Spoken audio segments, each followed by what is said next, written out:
Good morning. I'm Keely McClay. Now I could sit here and talk about myself. I'm a student at Westchester East High School.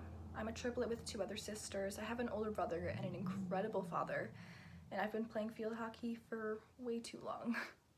But instead, I would like to share a story of a grieving family who, by following on their own journey, reignited my belief and trust in faith. Brittany Boren Leach was the mother of five beautiful young boys.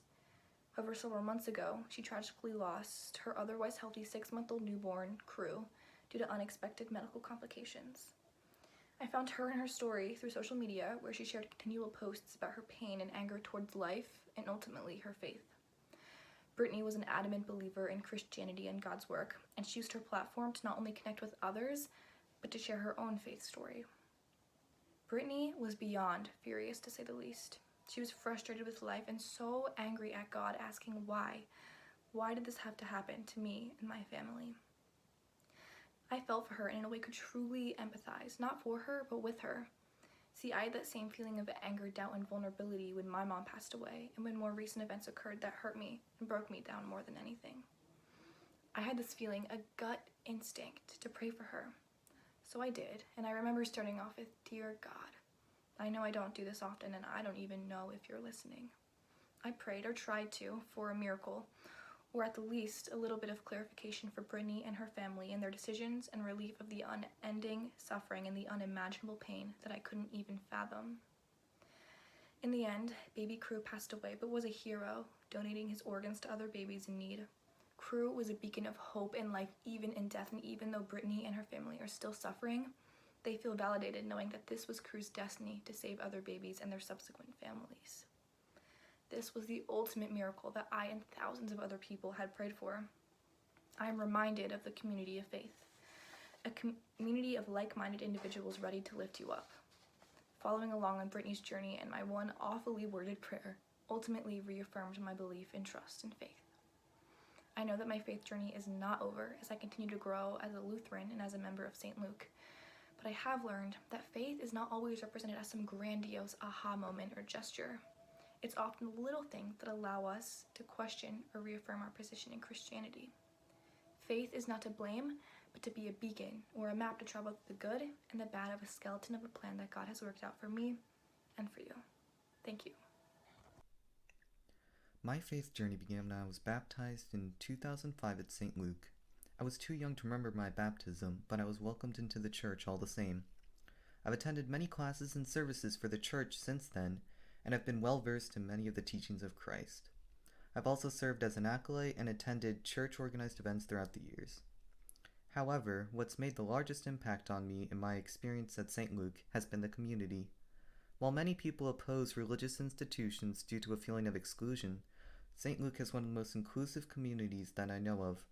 Every Sunday during communion, it is stated that all are welcome no matter where you are on your faith journey. The universality of the statement embodies the Lutheran beliefs practiced here. I find it comforting to know that I know of a community as supportive as St. Luke for the future, and I hope that the time I've spent at St. Luke will encourage me to be a person who reflects the ideals of the church and acceptance. The feeling of warmth can be derived from many sources depending on the person, and for me, one of those is St. Luke. It's hard to describe the sense of comfort and security that it brings to attend services at St. Luke. It's carried within supportive groups like those at this church, and I hope that they maintain this feeling in the future. Thank you. My name is Adrianna Polizzi, and I'm a freshman at Conestoga High School. I've been going to St. Luke since I moved to Pennsylvania as a baby. Since day one, they have always welcomed me and my family no matter what. I have gone to Sunday school almost every week since I was a little kid, and I won't lie, it hasn't always been voluntary. Honestly, you're lying if you say you love getting up at 8:30 on a Sunday. However, there's something about this place that has always had my heart. I'm a very shy and insecure person, so public events have not always been my favorite, but something about St. Luke has always made me feel safe and welcome. I've made lifelong friendships at this place, and my Sunday school teachers have taught me things that will stick with me for the rest of my life. I can admit that I'm not that far on my faith journey. Growing up knowing God has made church a normal everyday thing that I don't really think about. I have never thought that God didn't exist, but there have been times when I've forgotten that He's there. I'm not going to stand up here and lie to all of you and say that I pray every night or something like that, because I don't. Fortunately, I don't have any time to tell you about when my faith was tested. Of course, there have been brief moments when I've really wondered why God lets bad people get away with bad things. I have come to the realization that God has no control over the devil's work. He performs miracles wherever he can, but even God can't make everything perfect. It's absurd to think that he would ever want bad things to happen to the people that he loves. All we can do is just have faith that he will do whatever he can, and that those evil people will pay the price for their deeds someday. Although I don't think about God every day, there's something calming about the fact that he has a plan for us all in heaven, and that we are here for a reason. As my faith journey continues, I hope to grow my relationship with God and remember that he is there for me no matter what. Hi, my name's Natalie Haracz, and I'm a sophomore at Conestoga High School. When I first sat down to write about this, the first thing that came to mind was my favorite quote, "Be kind, for everyone you meet is fighting a hard battle," by Plato.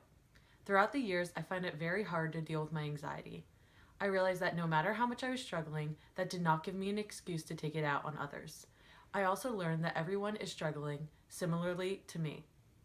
After hearing this quote, the more I practiced it, the less anxious I felt. Then I was trying to find ways to relate this quote to my faith, because it has gotten me to this point in my journey.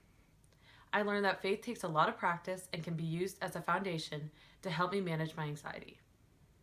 I'm almost positive that I'm not the only one that found middle school a difficult time, especially socially. I remember some days I didn't want to go to school because I was worried about what I was going to say to this person or who I was going to sit with at lunch and if people really cared for me. After going through so much pain, I realized that I didn't want to be consumed by so many thoughts. The more I practiced being kind, the closer I felt to God. I also realized I was less worried about what others thought of me because I was more concerned about treating others well. I used prayer to do this as well. All I had to do was be kind as Jesus preached and demonstrated. What seemed to be an impossible situation to handle became manageable because Jesus always has my back. As I began to handle uncomfortable situations this way, the drama seemed to decrease. My reflections for this faith statement made me realize that I'm given many rewards for practicing my faith.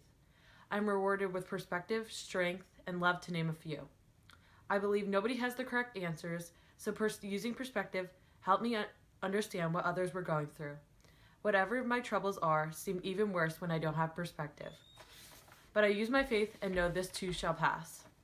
I do not have to dwell on my troubles. Faith also gives me strength to get through times when I don't think I can. I know that I am not alone, that Jesus is always with me, and he is my rock. And perhaps the most important reward I feel through faith is love. There is so much love to go around. Family, friends, teachers, coaches, this congregation, God. These relationships and the love they provide me make me a better person every day and give me comfort. I know that my anxiety will never go away completely, but when I use my faith, it makes it more manageable. Faith, like me, is a living thing. There will be good times and bad times, and my faith will probably mirror those times, but I know that it is also my foundation, and I can always build myself and others up from it. I want to leave you with a verse I found that summarizes this better than I could. Do your best to add these things to your life.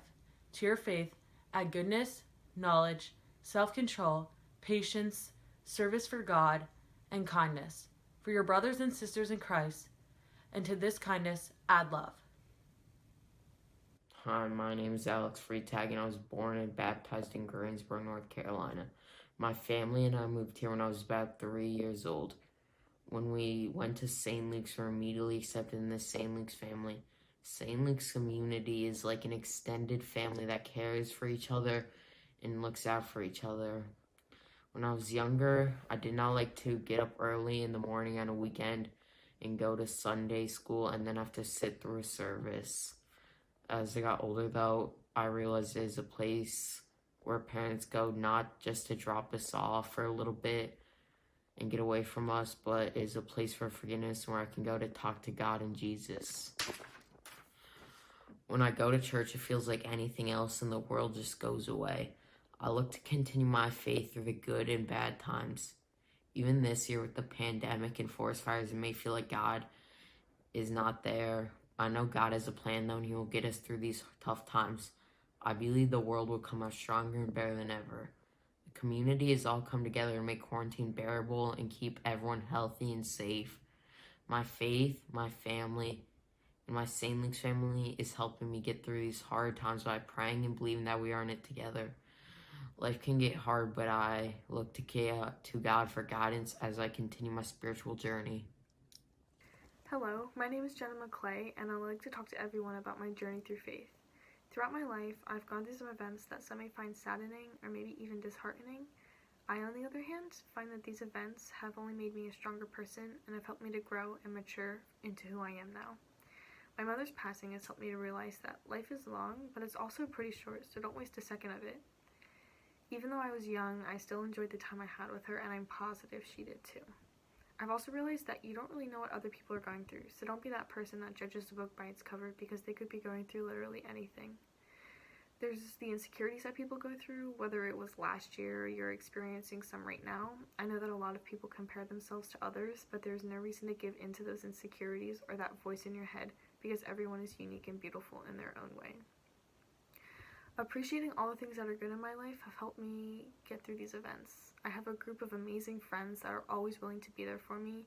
They're my support system, and without them, I would just crumble into a million pieces. I have the most loving father who will always put my needs before his, along with my 2 sisters and my brother that I love to death. I have a roof over my head and the privilege to go to school every week, even if it is online right now. Just thinking about these things brings a smile to my face because I know that without them, life would be significantly harder. I have to believe that God has played a role in all these amazing things that have happened in my life. Because that's what faith is. It's not theory or science. It's the belief that God will always help you out whenever you're struggling or whenever you're in need of it. It's the belief that God will always be there no matter the situation. 1 Thessalonians chapter 5 says, "Rejoice always, pray continually, give thanks in all circumstances, for this is God's will for you in Jesus Christ." Thank you. Hi, I'm Grace Etzweiler, and I'm a sophomore at Great Valley High School. I've been a member at St. Luke since I was born. I was baptized here, and I've been attending Sunday school and coming to church services ever since. I've been doing gymnastics most of my life. The sport is very demanding physically, mentally, and emotionally. You have to be strong enough to do the skill, have enough confidence that you won't hurt yourself, and not let your emotions like frustration get in the way of performing. Something I've noticed for the past 13 years of doing the sport is that before every skill, every routine, and every meet, I pray. I pray to God to thank Him for the opportunity He has given me to be in an environment with the people I love. I pray to God and ask Him for help in succeeding that day. I pray to God to keep me safe. Every time I pray, I notice the things I used to find super difficult aren't anymore, and the pressure I felt before is a little less. I believe that God has taken my hand in the sport and helped me along. He's helped teach me lessons that connect gymnastics to my everyday life. When I go to practice or a meet, it might be a good day where I have a new skill or make every routine, and that night I pray to God thanking Him for the success He helped me achieve that day. Sometimes I have a bad meet or practice where I'm frustrated, and that night I pray to God thanking Him because He taught me to be that much stronger, and He showed me how to fall 7 times and get up 8. I see God in the people like my coaches and teammates, because they are people always by my side when I'm laughing, crying, and winning and losing. They will never doubt me and only ever want me to succeed. When I see my parents and sister in the stands at a meet, I also see God in them too. When they wave to me, smile, and cheer me on, it makes me feel like I can achieve anything because I have the support of the people I love most.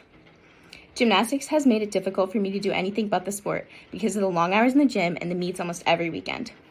Because of this, I haven't been able to attend as many Sunday school classes and church services as I wanted to. I feel guilty, but I realize that I don't necessarily need to be at every service and to show my love for God, but instead do what I love and just thank Him every day for the opportunities I have in life. I'm going to continue my faith journey by continuing to come to church, praying, and doing gymnastics. I hope to become a better person to the people I love and the strangers around me. I want others to feel the love that I feel, and I know God will always be there to help me do that. I'm so grateful that God has been a part of my life, and I know He will continue to be with me. Thank you. Hello, my name is Bobby Gay, and I've been attending St. Luke Lutheran Church for my entire life. My grandfather was a Lutheran pastor, and my mother runs a Lutheran agency. I've been linked to the Lutheran Church in many ways over my life. My favorite story in the Bible is the story of a poor woman who gave away 2 copper coins out to a charity. Although this looks selfish at face value because the number value is less than most people, Jesus said her actions were more courageous and more selfless than anybody else who gave money because He knew of her overall wealth. Giving what you can for good causes is one of the many good messages that can be learned through the Bible. Although I do not believe that many of the stories literally happened, I feel the Bible is still a useful tool that many should use for learning. The messages being conveyed along with the moral guidelines within the Bible are both powerful tools and very important for people to learn in one way or another. It does not matter whether the stories happen in real life. I believe the stories should be used as messages and not seen as literally true. In reality, I have no idea what is true and what is not. I'm not quite sure if Jesus was the only Son of God or if he was just a good leader with no supernatural ties. I'm not sure if the miracles that occurred happened. I'm not even sure there is a God out there, although I do believe in some sort of higher power. In essence, it does not really matter what I or others believe to be true or not true. It only matters that we are good people. If the Bible gives people moral guidelines, then people should use the Bible. In essence, I'm not quite sure what I believe in, but I'm happy that I learned the stories of the Bible. The messages being conveyed are fascinating to me, and I hope to keep exploring these messages. I'm not sure whether the stories are literally happened, but for me, personally, I couldn't care less. Although I'd often find myself dreading Sunday school, and I would like to give a special thanks to David Leighton for helping me get through that, I now look back and appreciate what all my teachers taught me. The lessons of how to perceive the world and how to treat people around us. Thanks. Hi, I'm Isabella Doerr. I'm a sophomore at Conestoga High School. I've been going to St. Luke's since I was very little, and my parents picked this church out of the many they looked at because it was the most welcoming and sincere. St. Luke has always made me feel like I'm in a safe and kind environment. Growing up, I enjoyed going to Sunday school and seeing all my friends I had there. Because of St. Luke, I now have one of my best friends ever, which I am so grateful for. As I got older, I didn't really like the thought of going so much, but once I was there, I enjoyed it. Even though I felt that way about going, I always believed and never had doubts. Obviously, I miss being young and doing all the fun activities in class. To this day, I miss watching movies in Sunday school and having snacks all class. I didn't really know where my faith was then, but I do know life was honestly perfect. Around this time last year, I lost my brother. I was mind-blown that something like that would or could ever happen. My original thought was, why would God let something like that happen? He should have protected him. It's taken some time, but I've had to make myself think that God can't control that. No matter how much I wanted to blame God for not helping him, during that time, it was hard for me to wrap my head around my faith. I was so confused, but I think I know what I believe and what I don't. I believe, or at least hope, there is something out there like a God, whether it's a man with a beard or just some type of supernatural being we can't ever see. I still want to believe in God, but honestly, to me, that is what faith is all about. Not everything has to make sense. It's the belief in God and having faith that he's there for you. Even with that, it still confuses me how terrible things can happen and how bad people can do terrible things and nothing bad ever happens to them. As of now, I'm still not sure where I am in my faith journey, but I know I want to understand more. And I hope to continue learning new things about God and the church and my faith. Thank you. Hi, my name is Erin McClay. I've always found it very hard to get up on Sunday mornings to come to Sunday school. I would think it to be a chore or something I usually didn't want to do. I'd find myself asking more times than not, what even is the purpose of God and faith? Trying to believe in something that isn't right in front of you is hard, but that's what faith is. Putting faith in something that you can't see is scary for most people, myself included. But by believing in your faith, God helps us to get rid of that fear. He shows us that putting our faith in him is good. We just have to trust the path that we're put on. After many years of sitting in Sunday school, I've learned a few things. One most prominent would be the fact that God may not be standing in front of me, but I can still see his work through everyday life. For example, walking down the halls of school, I can see God's hands at work. Being able to experience a school where all people from all walks of life who are able to come and learn is something quite amazing. Faith is supposed to guide you. It shouldn't be a 10-page instruction manual that no one wants to read, but that would make life easier sometimes. Take Luke the Monkey, for example. The church started this summer activity as a way for people not only to share their summer adventures with the church, but to also show people that God works in many ways. Life isn't going to be happy and bright all the time, but faith should be that light in your life. Faith should be the one thing that is constant in your life, something that you can always rely on. Hi, my name is David Leighton, and I've been going to St. Luke's for as long as I can remember. About 11 years ago, young David could be found making his way to the sanctuary fresh out of an incredibly exciting Sunday school class. This overall smiley, white-haired boy church was no joke. This boy swiftly made his way through the snack table with the utmost precision, selecting the best of the best when it comes to the pre-church snacks we all know and love. With the remainder of my well-rounded breakfast being stuffed into my pockets, I would approach the doors to the sanctuary with the intent to give the best handshake that this week's greeters will feel all day. After that was over, I would try not to dwell on the vast complexities of the handshake that had just taken place. I'm sure many of you have experienced similar self-doubt after well-planned, well-choreographed handshake does not go as planned. And if so, you are also well-versed with the briefing that happens in your mind afterwards. Did I go too high? How's the pressure? Did I catch their hand right? These are the places my mind goes after a handshake. But there was no time for this. Young David was on his own sort of crusade, if you will, which, if all goes right, would end in the sticking of as many stickers as possible on the arm of my grandfather, who back then could be found on the left side, 3 or 4 rows back, where my family sits every Sunday today. Long story short, in those pews were where I spent almost every Sunday of my childhood. During that time, my thoughts weren't particularly filled with much substance. Like the wandering minds of many other young boys my age, my easily entertained mind was occupied by attempts at mailing those little yellow things in the pews to God, thinking they were letters. I would also wonder if everyone gets their own stories in the Bible, just like the one I had on page 179 of the Children's Bible in the pews. That would be David and Goliath. I would also have inquiries about how Jesus got so jacked as he was in the mirror which sits at the front of the sanctuary. Not the mirror, the window at the front of the sanctuary. I feel like if I were the son of God, with a pretty sick haircut, starting my own sort of religious startup, if you will, I wouldn't exactly have time for much of a workout program. And, that being said, I don't think they exactly had a local YMCA in Bethlehem at all. With this lack of questioning came an acceptance that God was there, and he will always be there, and he always has been there. And so far, my grandfather, who I talked about earlier, had been my own sort of chaperone through this fairly linear faith journey, as Patrick Sue calls it. Many of you have known my predecessor, David Herbster, who was an extremely active member of the community here at St. Luke's, and had a well-developed faith journey of his own. In my eyes, my Poppy was the definition of a man. He was everything that I strived to be. For those of you that had the honor of knowing him, you know that Poppy was an extremely well-spoken and witty man, and the kind of guy who wouldn't be usually seen chatting up a room, but had one of those voices that when he spoke, people listened. And to my young self, this was mesmerizing. Thinking through our conversations, normally about similar topics to those I listed earlier, I would feel as if he would gift me with some sort of ancient knowledge about Jesus' workout routine, or the complexities behind the decision-making for those who get a Bible story and those who don't. At this point in my life, it seemed to be me and my sticker-tattooed grandfather against the religious world. Sadly, this all had to come to an end on April Fool's Day in 2013. That day, my grandfather moved from the third pew to the memorial garden outside. I think that's when my faith journey truly began. Young David was left sad and confused, and fairly pissed off at God for taking away his name buddy.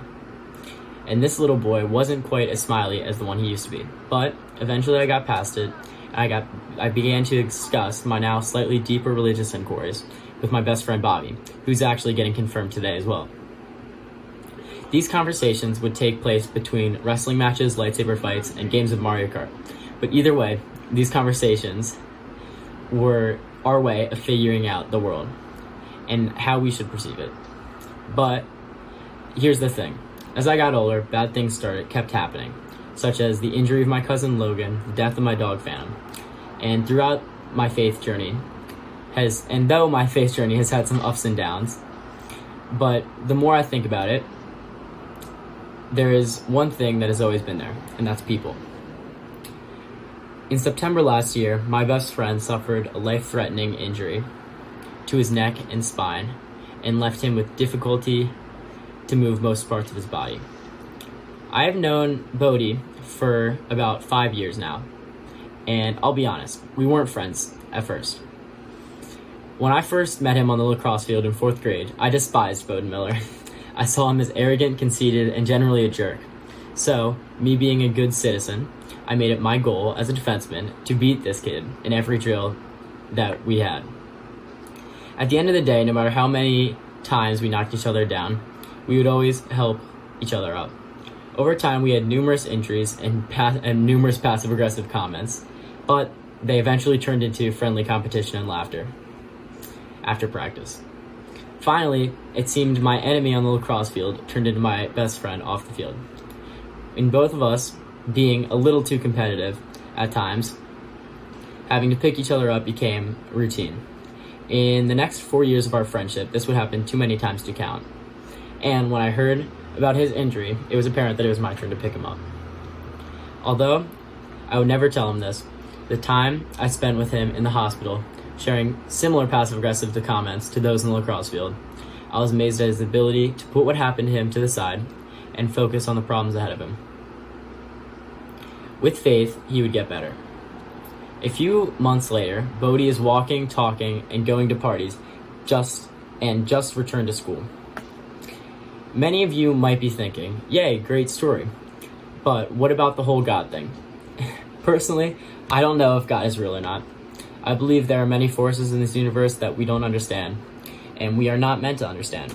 But I don't know if those forces are a big bearded guy in a chair. Whether you call him God or Allah or Yahweh, my personal favorite, I think it's the same force guiding us all. Although this journey that is life, through this journey that is life, and if it ends up that we are all just crazy, I think that God's alive in a way.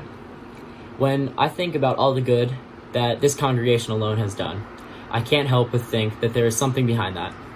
A shared belief in something that unites people and drives people to do change in the world is powerful. I believe that the thought of something being there is God. That the thought that there is someone looking down in the adventures of me and my grandfather, looking in on the lightsaber battles, and looking through Bodie's hospital window is a powerful one and makes God alive, even if he is not really here. I believe God is alive in all of us and acts through that shared idea. I have a long way to go in my faith journey, but I also acknowledge and have experienced the feeling of when things are so screwed up that there is nothing left to do but just pray. You may not know exactly what or who you are praying to, but I find comfort in the fact that if there is no one else listening, I'm speaking to the good in people. And the parts I saw in my grandfather, the parts I see in Bobby, the parts I see in Bodie, and if I had to sum it all up, my faith journey up, I would say my faith isn't in God as an idea. My faith is also in the goodness of God's people. Thank you.